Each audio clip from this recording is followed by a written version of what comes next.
Iran அரசுக்கு அமெரிக்க அதிபர் Donald Trump ஒரு மரண பயத்தை காட்டியுள்ளார். போராட்டம் நடத்தும் மக்களை தூக்கில் போட்டாலோ கொலை செய்தாலோ அமெரிக்கா மிக கடுமையான நடவடிக்கை எடுக்கும் என்று ட்ரம்ப் ஓபனாகவே மிரட்டியுள்ளார். இது சும்மா வாய் வார்த்தைகள், ராணுவ தாக்குதலுக்கும் தயார் என்பதையே இது காட்டுகிறது. சிபிஎஸ் தொலைக்காட்சிக்கு அளித்த பேட்டிகள் பேசிய ட்ரம்ப் ஏற்கனவே கணிசமான அளவு மக்கள் கொல்லப்பட்டிருக்காங்க. இனி யாரையாவது தூக்கில் போடுவது போன்ற வேலையை ஈரான் செய்தால் விளைவுகள் விபரீதமாக இருக்கும்னு எச்சரித்திருக்கார். மனித உரிமை அமைப்புகள் வெளியிட்ட தகவலின்படி டிசம்பர் 28 முதல் இதுவரை 2000க்கும் மேற்பட்டோர் கொல்லப்பட்டுள்ளனர். 16,700 பேர் கைது செய்யப்பட்டு சிறையில் சித்திரவதை அனுபவிப்பதாக கூறப்படுகிறது. ட்ரூத் சோசியல் தளத்தில் ட்ரம்ப் என்ன சொல்லியிருக்கார் தெரியுமா? ஈரானிய தேசபக்தர்களை தொடர்ந்து போராடுங்கள், அரசு நிறுவனங்களை கைப்பற்றுங்கள், உங்களை கொடுமைப்படுத்துபவர்களின் பெயர்களை குறித்து வையுங்கள், அவங்க பெரிய விலை கொடுப்பாங்க, உதவி வந்துகிட்டு இருக்குன்னு ட்ரம்ப் ஒரு பெரிய குண்டை தூக்கி போட்டிருக்காரு. ஈரான் அதிகாரிகளுடனான எல்லா பேச்சுவார்த்தையும் ரத்து செஞ்சுட்டாரு. அது மட்டும் இல்லாம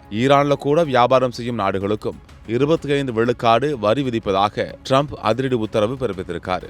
வெள்ளை மாளிகையும் விமான தாக்குதல் நடத்தும் ஆப்ஷனும் எங்ககிட்ட இருக்குன்னு சொல்லி ஈரான நாலா பக்கமும் சுற்றி வளைக்குது.